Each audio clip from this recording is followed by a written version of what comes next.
Periodismo en primera persona es un programa que intenta ubicar al comunicador del otro lado del mostrador. El entrevistador siendo entrevistado. Periodismo en primera persona por BCN Radio.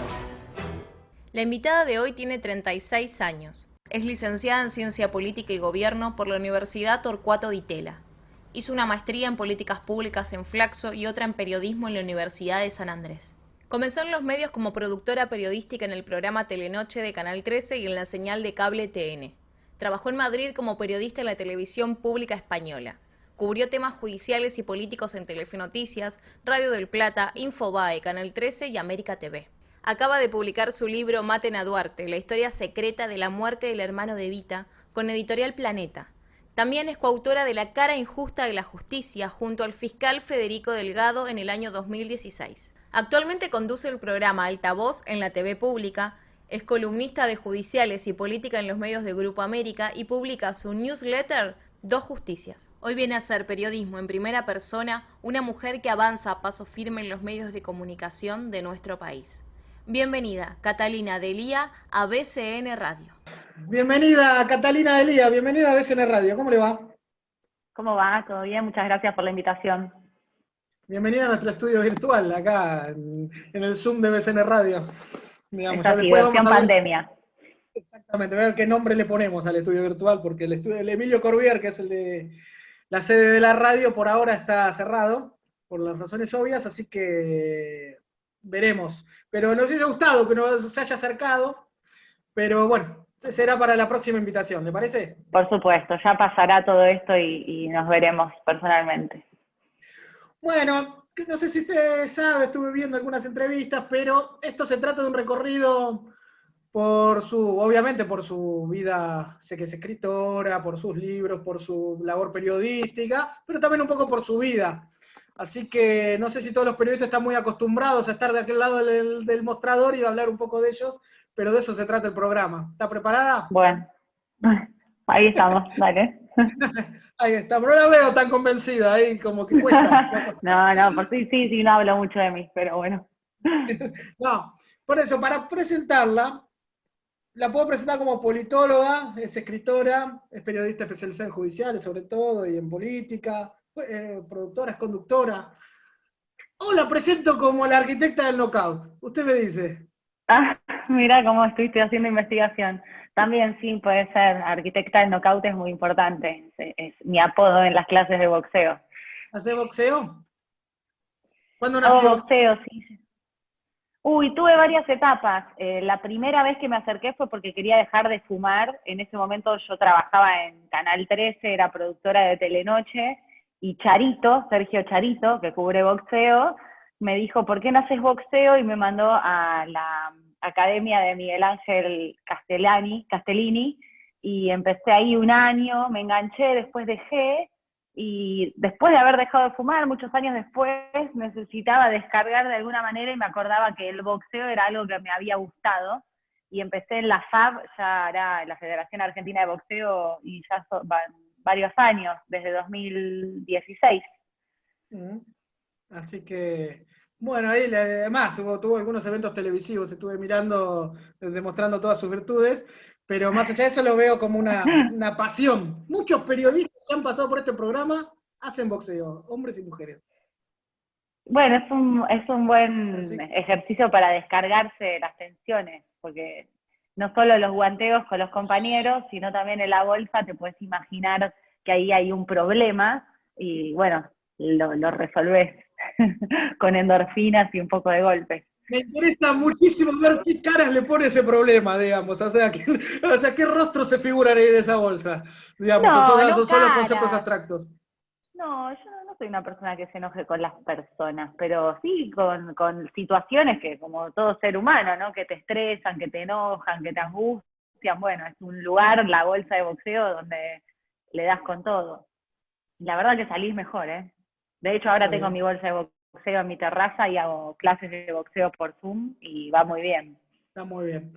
Bueno, para quien no... Catalina nació en...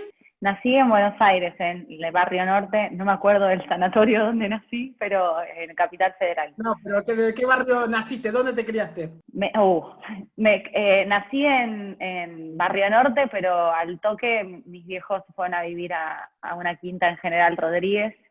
Ahí hice el jardín y después me mudé a San Antonio de Areco, ahí hice la primaria, y después me mudé a Luján y ahí hice la secundaria, parte de la primaria, el final de la primaria y la secundaria, y después volví a Buenos Aires y ya empecé a estudiar en la universidad, y acá me quedé. Exacto. Y era en el barrio, era su infancia, en el colegio, ¿era buena alumna, mala alumna? ¿Cómo la contaste? Abanderada, mejor promedio. Estoy viendo el Retrabada. currículum, después vamos a contar un poco el currículum de estudios, becas y todas esas cosas. Era evidentemente que está de más la pregunta si era una alumna aplicada. Era alumna aplicada, sí. ¿Sí? ¿Así? ¿Y cuándo nació esta pasión así por el periodismo, por la comunicación? Bueno, yo en realidad estudié ciencias políticas, Claro. pero cuando hice mi tesis de maestría, la hice sobre cómo los diarios analizaban los piquetes de los 90. Y me interesaba, digamos, haciendo esa tesis de mi licenciatura en la DITELA, me empezó a interesar mucho el poder que tenían los medios de comunicación sobre distintas cosas y también el poder que tenían sobre, a mí me interesa mucho aportar un granito de arena para que sea una sociedad más igualitaria. Yo hace tiempo que trabajo de voluntaria en villas y en apoyo escolar, y yo sentía que a veces casi todos mis compañeros de la DITELA, yo estudié ciencia política, se habían metido o en la política o en una ONG o en la academia, y yo sentía que esa forma de dar una mano o de resolver un problema concreto, a veces la televisión sobre todo lo resolvía más rápido que estar adentro del Estado. No estoy diciendo que una cosa sea mejor que la otra o que sea verdad lo que estoy diciendo, sino era lo que yo sentía en ese momento en el cual estaba terminando la facultad, y con la tesis, digamos, aumentó mi interés por el poder de los medios. Y bueno, apenas terminé la licenciatura de la DITELA de Ciencias Políticas, me metí a hacer una maestría en periodismo en la Universidad de San Andrés, en conjunto con Clarín, y bueno, y ahí ya, digamos, me empezó a interesar, porque además apenas empecé a hacer la maestría, entré también a trabajar como pasante en Telenoche, entonces bueno, como que un poco el destino me llevó a que ya quedé en los medios. Claro. Bueno, ese fue tu primer trabajo como periodista. Sí, ese fue mi primer trabajo, empecé de pasante en Telenoche. ¿Recordás el primer día? Me acuerdo que una productora que ya no está, Ana Laura Pache, que es mi amiga hoy en día, que era una productora histórica de Telenoche, del Telenoche antiguo, me llevó a recorrer todo el canal.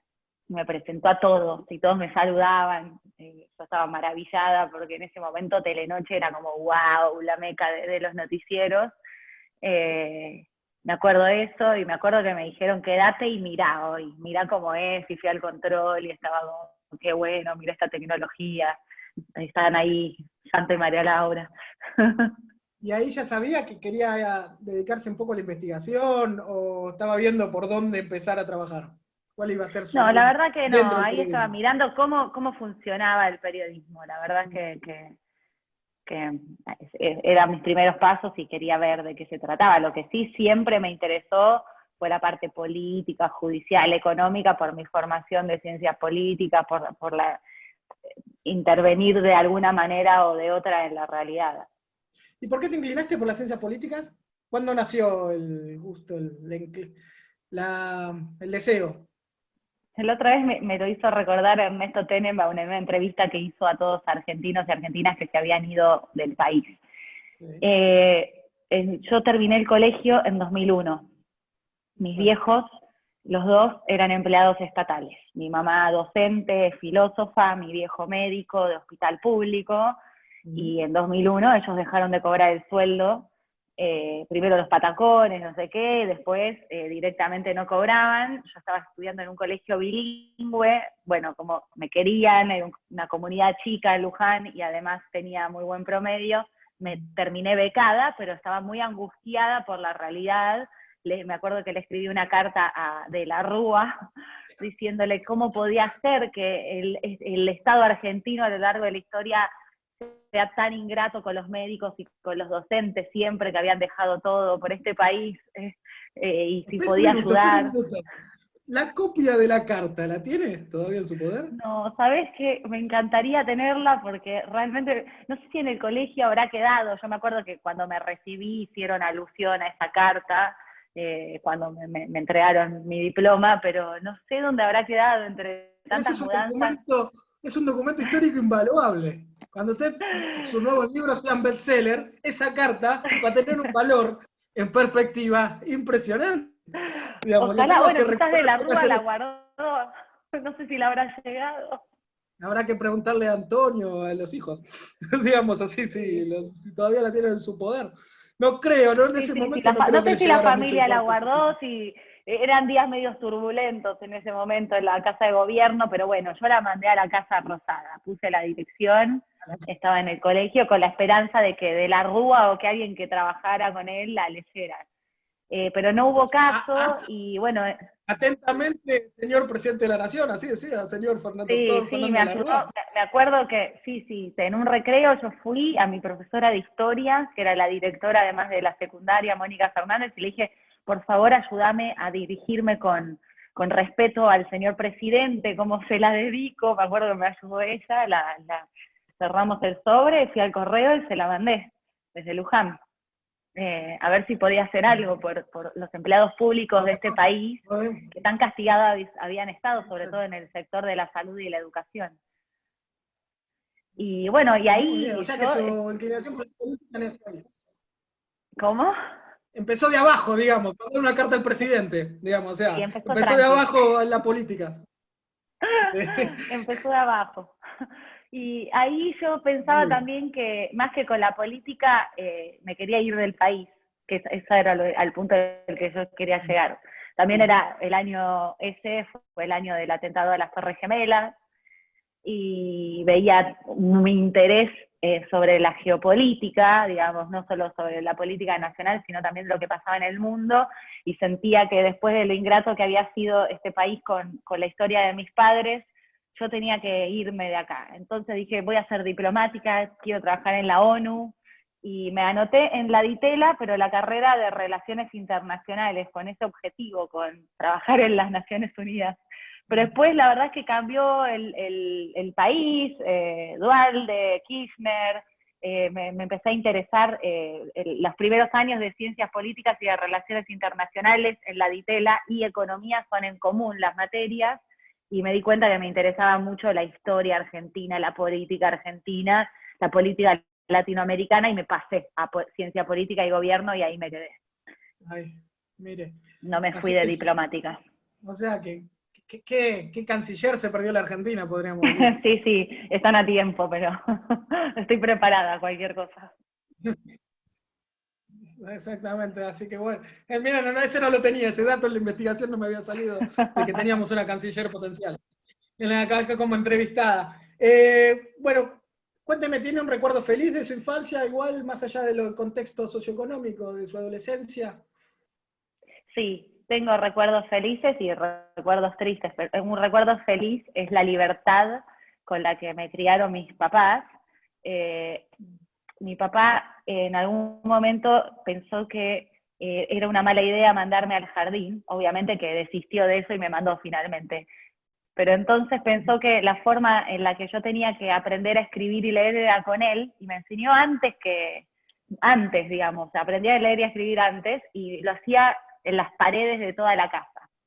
Estaba toda esa casa, que era una quinta en General Rodríguez, estaba toda escrita por mí, con crayones, marcadores, lápices de colores, y me acuerdo que era súper feliz pintando las paredes, y mis papás las dejaron así, del living de la casa, la pared blanca, su cuarto, los baños, pero la verdad es que estuvo bueno, porque cuando empecé en primer grado, las maestras no podían creer que mi nivel avanzado de escritura.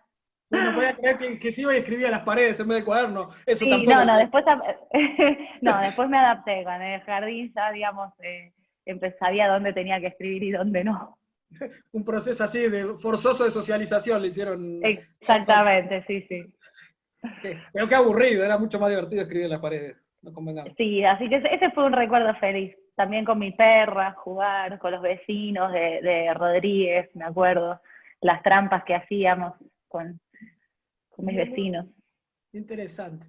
Así que llegó, después estudié un montón de cosas, yo lo tengo acá todo anotado, pero antes de pasar a toda su carrera, quería saber un poco cómo de las características, la parte más incómoda de nuestros entrevistados es hablar de ellos, entonces lo hacemos al principio así, después pueden hablar de lo que hablan habitualmente. Nunca hablé de mí. Exactamente, de eso se trata este programa, así que lamentablemente ha caído acá. ¿Cómo te definen los que te conocen? ¿Cómo sos? Además, Catalina, ¿no? Más allá de tu labor periodística, que se ve que sos muy aplicada, muy enamorada, valiente para las denuncias, para contestataria, con mucha personalidad, pero desde el punto de vista de lo que no se ve, ¿cómo sos? Uy, es que es difícil poner en boca de otros lo que ellos dicen de mí. Yo te puedo decir algunas cosas que elijo que la gente dice de mí. Exactamente. ¿Qué te gustaría a vos que miren otros en vos? Sería la otra forma. Ah, bueno, pero son dos preguntas diferentes. A ver. Empiece por la que quiera. Que soy buena compañera, eso en lo que es mis amigos del trabajo y mis compañeros, seguro, como los códigos y la generosidad en el trabajo, eso es algo que por suerte por ahora es lo que he recibido de mis compañeros en todos los trabajos por los que pasé. En mis amigas, que soy buena, pero que soy colgada, muy colgada, puedo pasar mucho tiempo sin responder un mensaje por colgada, para hablar un poco mal de mí. Y a veces como que me cuelgo tanto que pasan 2 meses y no hablé con una amiga, y de repente es intensidad, intensidad, intensidad. También intensidad, como algo bueno y malo. Que siempre estoy, eso sí, no, si necesitas algo estoy. Eso dicen mis amigas, no sé, es mucho más. Muy bien, ha dicho más de lo que pensaba, digamos, muy bien. Sé que le costó, así que lo valoramos doble. sé que lo valoramos doble. ¿Tienes algún momento bisagra en tu vida? ¿Bisagra? ¿O es algo que te cambió, te definió, tanto en lo personal o en lo laboral? Yo creo que las cosas que te van pasando en la vida van haciendo que vayas como tomando decisiones y viendo las cosas de diferentes maneras. Tuve varios momentos, como todas las personas. Tengo 36 años, qué sé yo, la enfermedad. Yo cuando era chica mi papá estuvo enfermo 4 años, se salvó, pero estuvo con quimioterapia y en la cama, digamos, mientras yo era chica.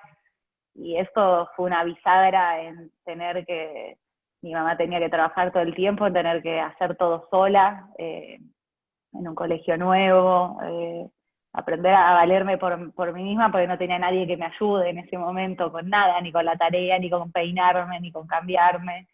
Y eso fue aprender. Y yo era ponerle de salita de 5 a 4º grado.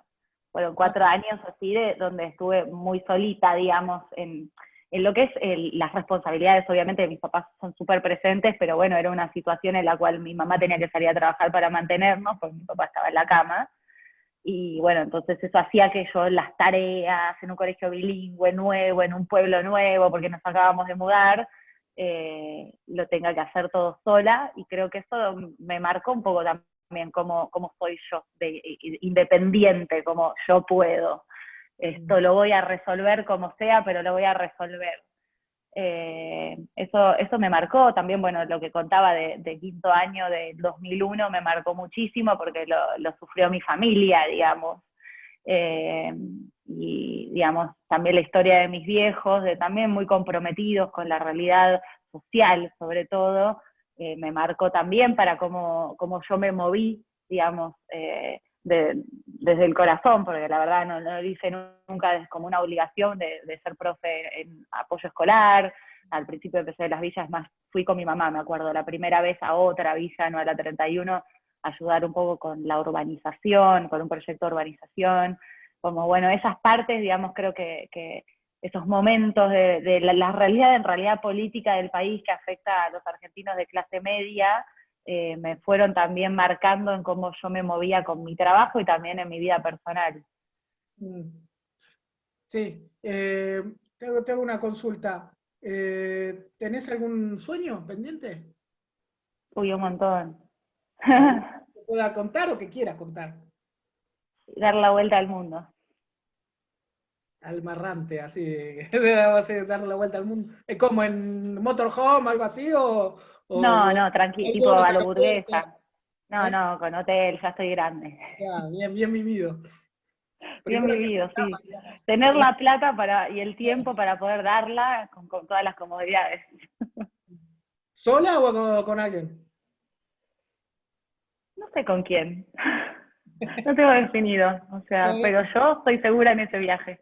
Te iba a preguntar sobre el machismo en la profesión, creo que con esta es uno de los puntos más claros del tema. Y pero es que es así, de hecho cuesta un montón ganarse un lugar para poder hablar de política. Yo me especialicé en política y judiciales y es el día de hoy que muchas veces por ahí tenés a 5 varones en una misma mesa de televisión y ellos tienen la prioridad.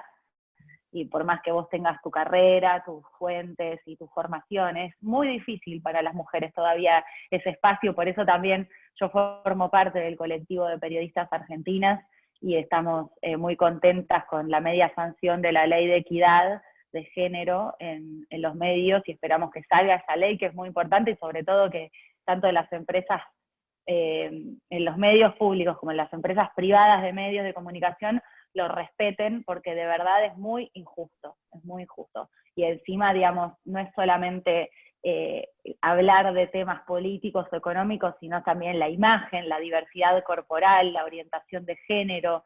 Es muy difícil poder, digamos, no, si no sos varón hegemónico, tener esos lugares. Sí, y sobre todo tener que probar todo el tiempo doble que estás capacitado porque sos mujer y que quizás tenés que llegar desde otro modo y estar todo el Tenés que tiempo mostrar muchas más cosas. muchas más virtudes. Porque para que algún desprevenido, la entrevistada Cata es licenciada en Ciencias Políticas de Torcuato Di Tella, además que tiene una maestría en Políticas Públicas en la Flaxo, ¿no? De Inclusión Social, y también Sí, de desarrollo con inclusión social. En San Andrés. O sea, desde el punto de vista de la formación debe haber pocos periodistas del mismo nivel, y sin embargo, está contando todo lo que tiene que pasar y todos los pergaminos que tiene que presentar cada vez que se presenta en algún programa periodístico o entrevista laboral. Así que sirva este programa para que, por lo menos, visibilizar el problema. Sí, gracias. No, por Sí, favor. esperemos. Pero volvamos un poco a su carrera. Le voy a sacar de la... ¿Le gusta Pablito primero, antes? Fanática de Pablito Lescano. Un dato Me muy encanta, importante. sí. Un Sí, es muy dato, importante. un dato Estuviste muy haciendo importante. bien tu investigación. Exactamente, porque hay que construir, ¿vio? Hay que construir el contexto social, Sí. lo que forma el periodista, el profesional, que todo el mundo ve y puede ver en las investigaciones. Pero bien, ahora estás trabajando en la TV pública.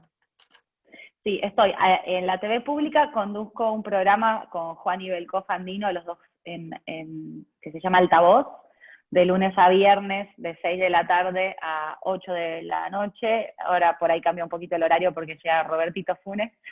Ah, bien. Pero bueno, es un programa de jóvenes donde tratamos temas sociales, sobre todo de inclusión, diversidad, feminismo, ecología.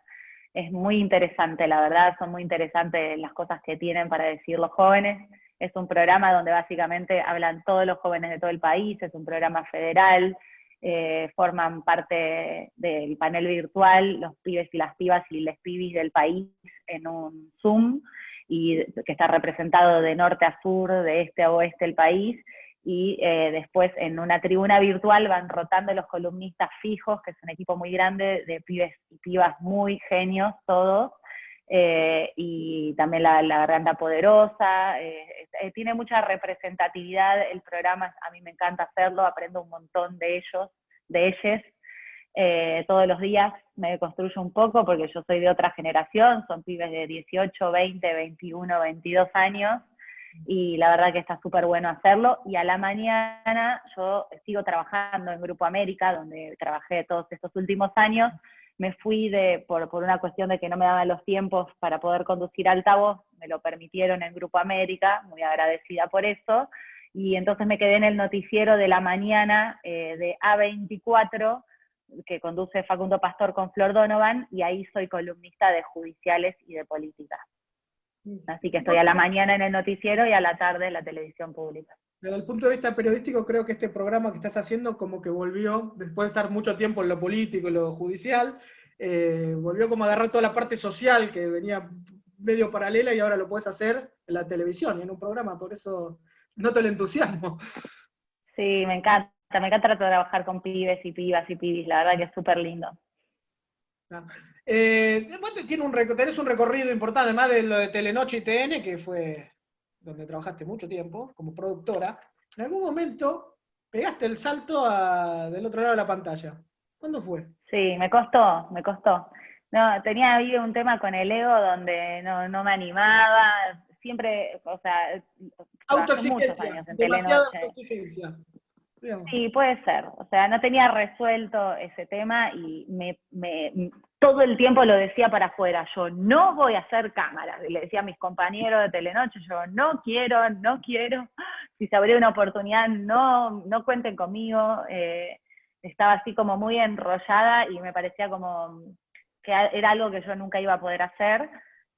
Pero la verdad que fue abrupto porque es cuando yo me gano la beca Balboa, que después se llamó Iberis, que es una beca que era entre Telefónica y la Corona Española y otras digamos, instituciones de España, becaban a 1 o 2 periodistas por país latinoamericano para irte a trabajar allá a un medio español que te tocaba por sorteo y también tener clases y conocer, digamos, a los funcionarios españoles.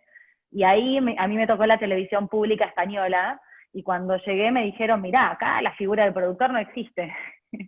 Acá vos sos periodista, vos vas, cubrís, locutás y lo sale al aire lo que vos hiciste. Así que bueno, no me quedó otra que ir y salir, y encima tenía que locutar. Yo no sabía ni locutar, yo había estudiado ciencia política, imagínate, ni me había preparado, y tenía que hablar encima con acento español, así que bueno, un aterrizaje medio forzoso, donde me comía un par de gastadas de mis amigos argentinos cuando veía los videos de yo tratando de locutar en español. El rigor periodístico me dice, ¿le quedó algún rastro de ese acento español? ¿Lo puede reproducir? Sí. No, acá no, ya no, te digo que no, pero si tú buscas joder, que hostia no, pero si tú buscas en YouTube Catalina Delia, televisión española, quizás encuentras una pieza locutada por mí.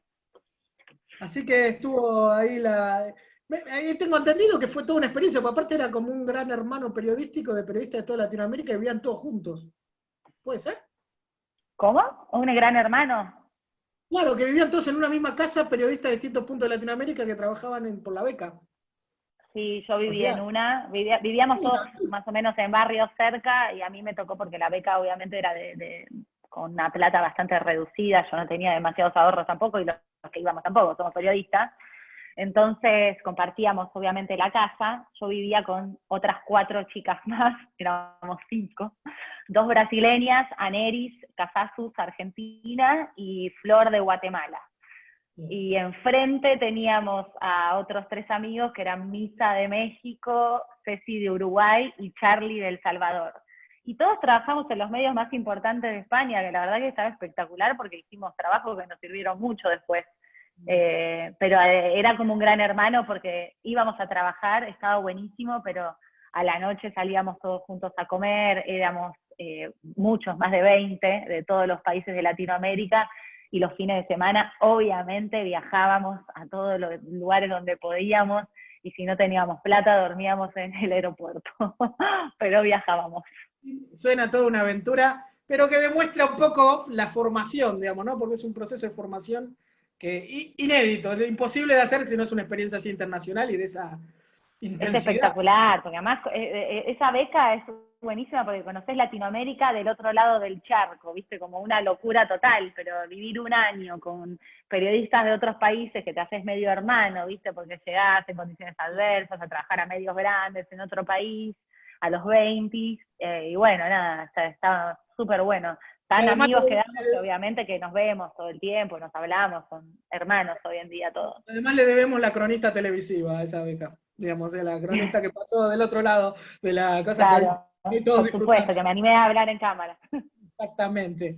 No le cuesta demasiado, pero ahora vamos a ver a su parte, su rol de escritora, que comenzó, además de que, como toda productora, usted escribía, me imagino, muchos informes, muchas cosas, digamos, desde el punto de vista interno, que no se publicaba, o algo así, pero su libro, su primer libro, con Federico Delgado, ¿puede ser La cara injusta de la justicia? Sí, con el fiscal Delgado escribimos mi primer libro, somos los dos autores. Ese libro es una descripción de cómo funciona la justicia argentina, se llama La cara injusta de la justicia.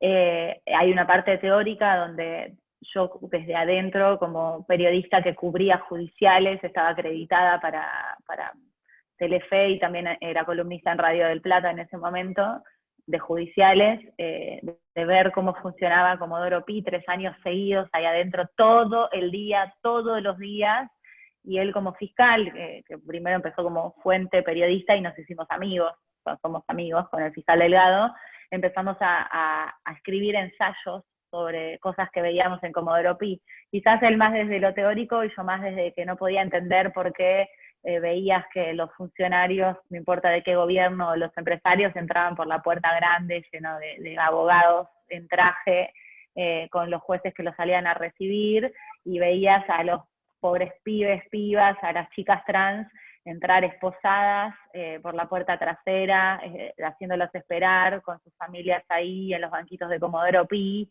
y decía que es este lugar. Y desde esa curiosidad mía y desde una mirada compartida con Delgado fue que nació La cara injusta de la justicia. Yo tenía un blog en ese momento, yo era periodista de judiciales en Telefe Noticias, y era columnista en el noticiero de Barili y además salía como cronista de Comodoro Pi. Me había abierto un blog que se llamaba Voces Excluidas, donde escribía crónicas judiciales de cosas injustas que iba encontrando, y se las mostré a Delgado y le interesaban. Un pibe, por ejemplo, que es parte de ese libro, Ezequiel, que vivía en la calle y agarró un tablón de madera en la estación de Retiro para hacerse un fueguito una noche de invierno, y la cana lo detuvo, lo metió preso y le abrieron una causa en Comodoro Pi por robar ese tablón. Le hicieron pericias al tablón, y yo decía, ¿por qué la justicia federal, un juez, está gastando tiempo en todo esto y metiendo preso a un pibe? Y de repente veías que las grandes causas de supuesta corrupción o de narcotráfico en Comodoro Pi estaban completamente planchadas y nadie hacía nada, y menos que menos un poderoso preso.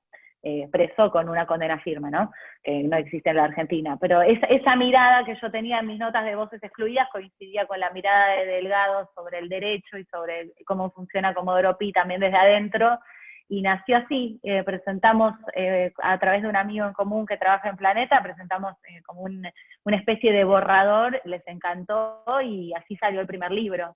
Y lo publicamos y le fue muy bien al libro, y después de ese libro me han llamado para hacer algo y yo todavía no estaba preparada, y finalmente en 2018 Martín Siva me llamó para ver si tenía algo, y le dije sí, tengo esto, es mi tesis de maestría, la estoy haciendo, y le copó el tema, le copó todo lo que estaba encontrando, y se hizo el libro, este segundo libro que acabo de publicar, que se llama Maten a Duarte, que es un libro de investigación periodística.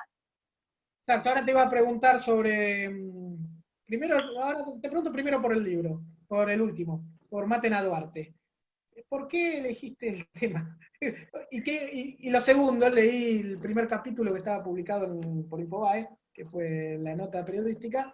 ¿Y por qué, con qué hipótesis comenzaste la investigación y cómo culminó? ¿O a qué llegaste al final? Eso no me lo vas a contar porque eso seguramente habrá que leer el libro. No voy a spoilear, claro. Exactamente, pero si te sorprendió, porque ha tenido varios vaivenes la causa judicial del asesinato, suicidio de el hermano de Eva Duarte.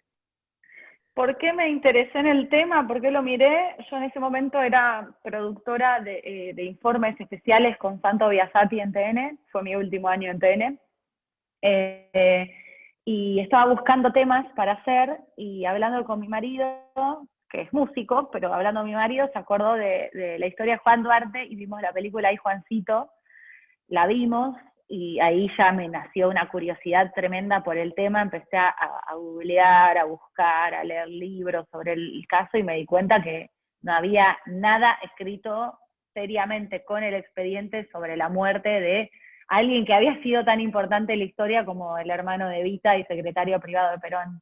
Y ahí dije, acá hay un informe, y empecé, fue mi primer acercamiento al tema de Juan Duarte. En 2014 hice un informe, llamé a un montón de fuentes, busqué expedientes, libros, entrevisté a un montón de personas, escribí el informe, Santo lo locutó, me invitó a su programa, al programa que yo había producido el informe, y me senté, y fue mi primera aparición en cámara en la Argentina, la primera vez que hablé, y presenté el informe de Juan Duarte, que eso fue 2014.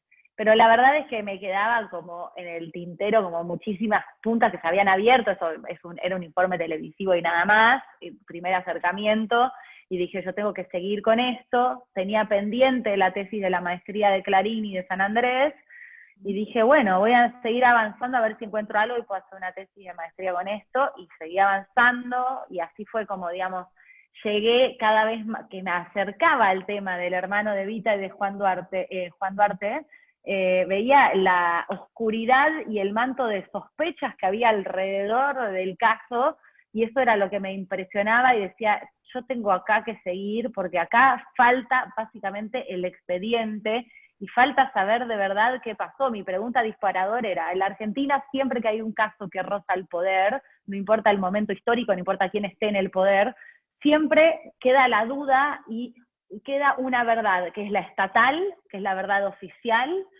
que queda muy alejada de la verdad real.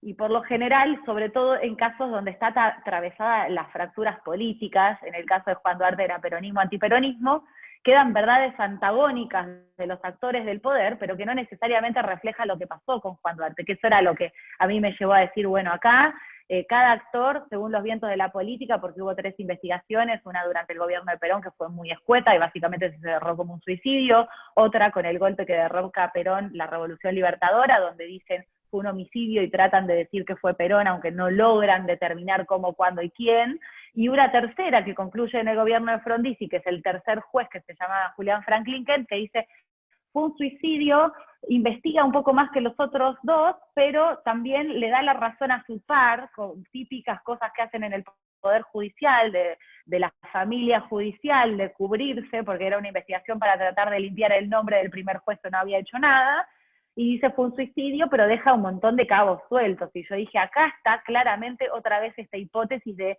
las diferentes verdades, según los diferentes vientos de la política, suicidio con Perón, homicidio en la Revolución Libertadora, suicidio con Frondizi, pero muy alejada de la verdad real, muy alejada de lo que pensaba, por ejemplo, la familia de Evita y de Juan Duarte, que siempre callaron y nunca han sido llamados, ni siquiera para declarar, y que ellos siempre pensaron que había sido un homicidio, que Juan Duarte no era capaz de matarse, al igual que los amigos que más lo querían.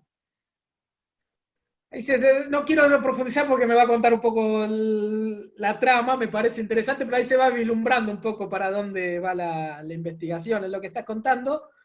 Ahí noté que hay muchos recortes periodísticos de la época. Me imagino que Sí, eso tuvo que acceder a la Biblioteca del Congreso para la hemeroteca.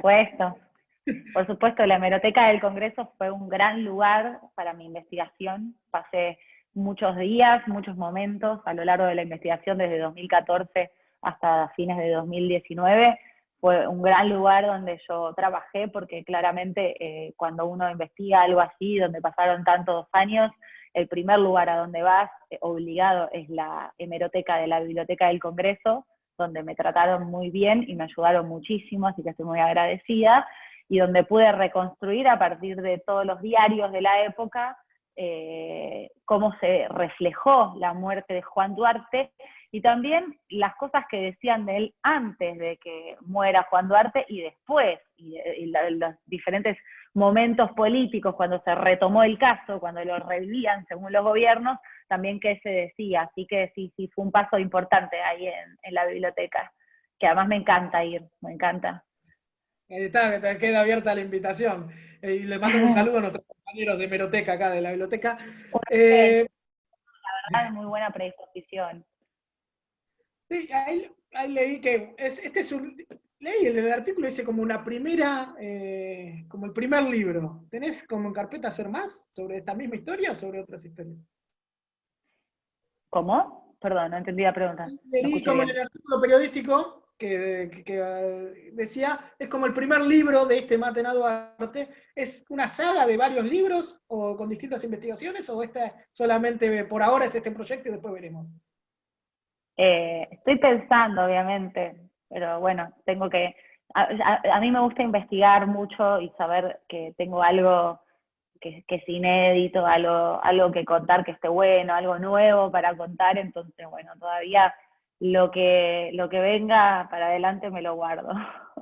Exactamente. Inevitablemente cuando veo esta hipótesis de que depende quién lo cuente, suicidio o asesinato, si bien no es el mismo caso ni las mismas relaciones, pero por la figura y la difusión, me refiere al caso Nisman.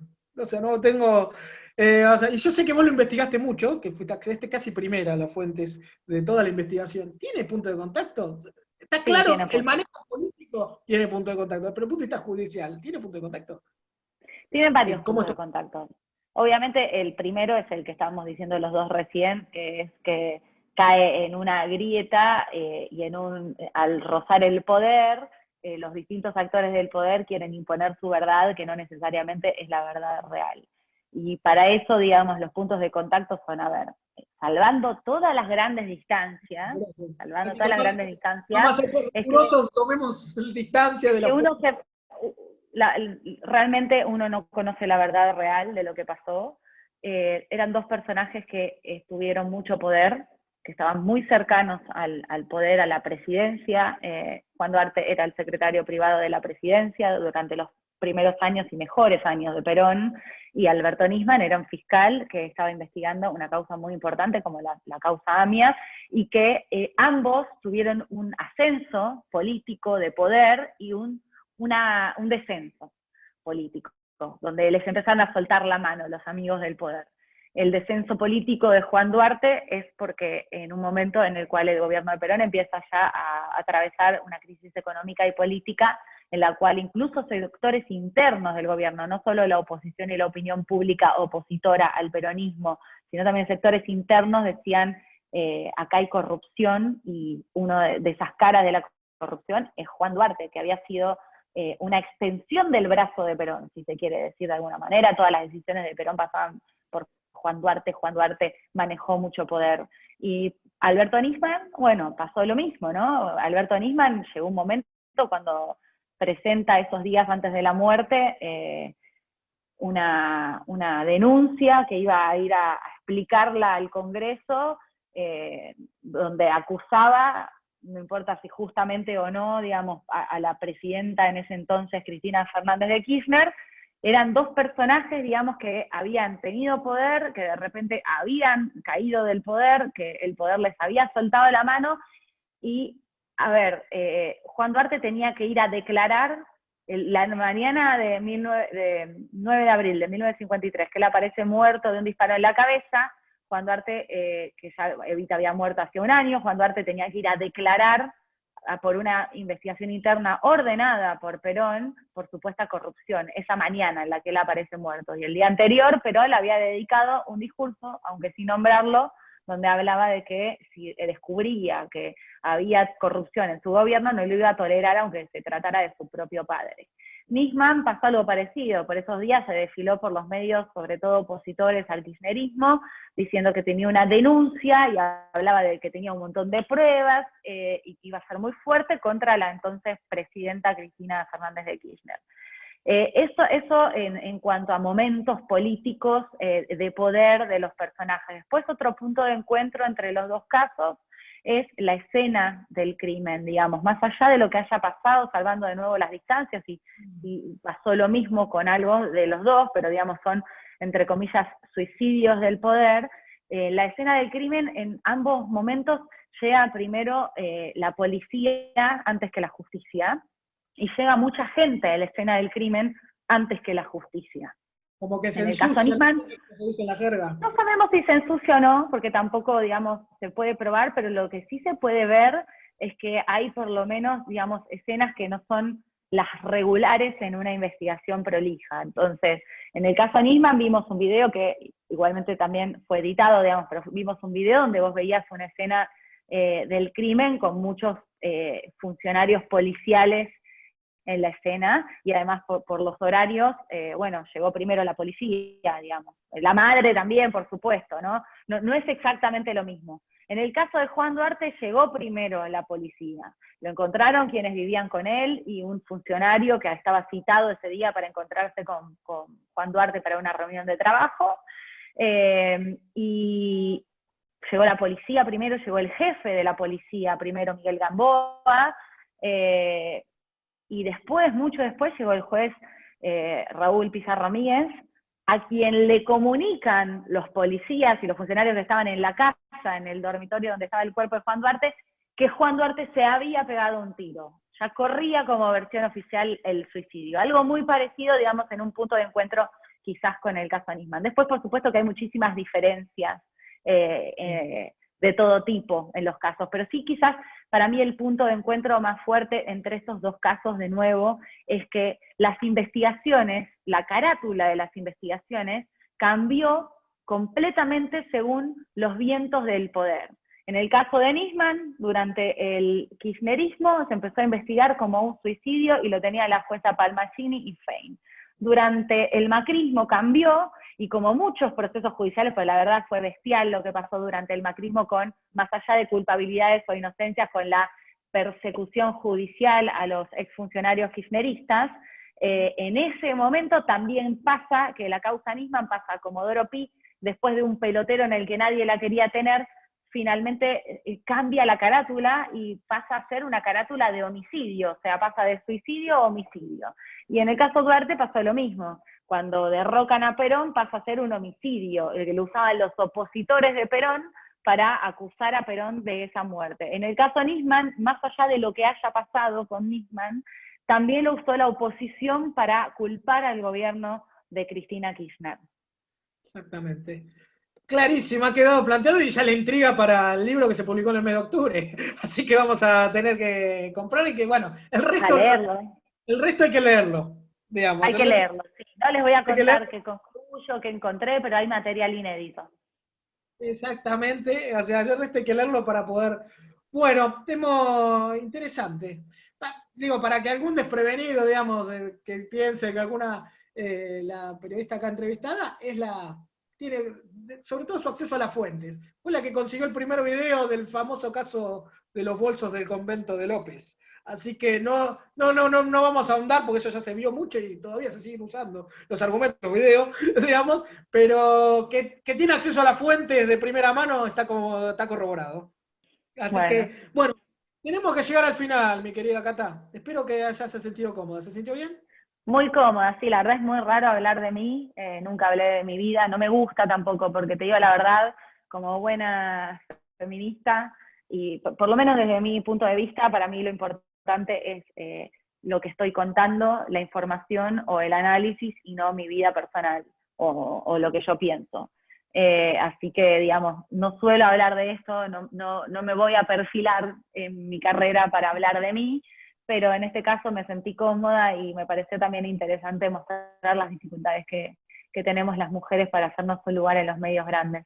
Y agradeciéndote nuevamente la amabilidad, creo que fue una linda charla, todo gracias a la entrevistada, obviamente. Queríamos pedirte, como le pedimos a todos, que nos digas algún colega de la comunicación, ya sea productora, conductora, trabajadora de prensa, o de la comunicación en general, porque ahora es más amplio el abanico, que se siente en su lugar, que sea entrevistada acá, para que venga a ser periodista. Sí, te sugiero a Mariana Carvajal, para que continúe un poco con la línea de mi militancia feminista. Exactamente, la cronista de página, sobre todo, digamos, de que toma todos los temas relacionados con la mujer. Bien, ha quedado anotado, producción ahí quedado. Supongo que Cata nos va a dar una mano ahí para los contactos necesarios, para que ella pueda... Yo le paso el WhatsApp, sí. Para que ella pueda participar, y te queremos agradecer nuevamente la amabilidad.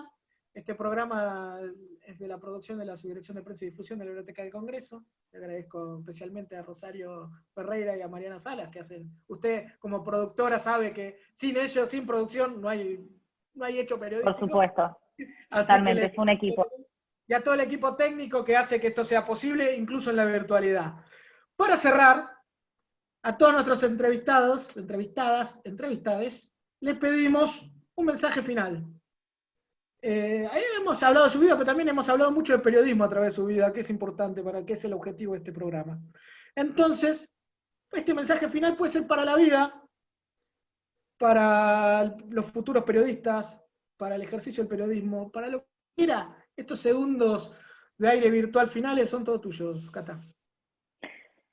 Mi mensaje final es que en estos tiempos donde hay cosas lindas, cosas feas, pero hay mucha intolerancia política y muchos haters en las redes sociales, en una pandemia donde estamos mucho más en lo virtual y donde también el periodismo ha caído en muchas fracturas, es tratar de salir de esa cultura de la cancelación y escucharnos más. No usaría la palabra tolerante, sino la palabra respeto, la palabra enriquecerse con lo que tiene para decir el otro, aunque no te guste para nada, aunque te parezca que no está bien lo que está diciendo, poder construir desde el diálogo y desde la diversidad de miradas, aunque de nuevo no te gusten, en vez de cancelar, que me parece que nos está haciendo muy mal porque nos estamos cerrando muchísimo y sobre todo estamos construyendo a veces una opinión pública en la cual es muy difícil decir algo y que de verdad alguien te... Impecable. Muchísimas gracias, ha sido un placer. Lo mismo digo. Pasó Catalina Delía, vino a hacer periodismo en primera persona. Nosotros nos vemos la semana que viene con una nueva invitada o invitado. Gracias. Adiós, gracias. Un programa de la Subdirección de Prensa y Difusión de la Biblioteca del Congreso de la Nación.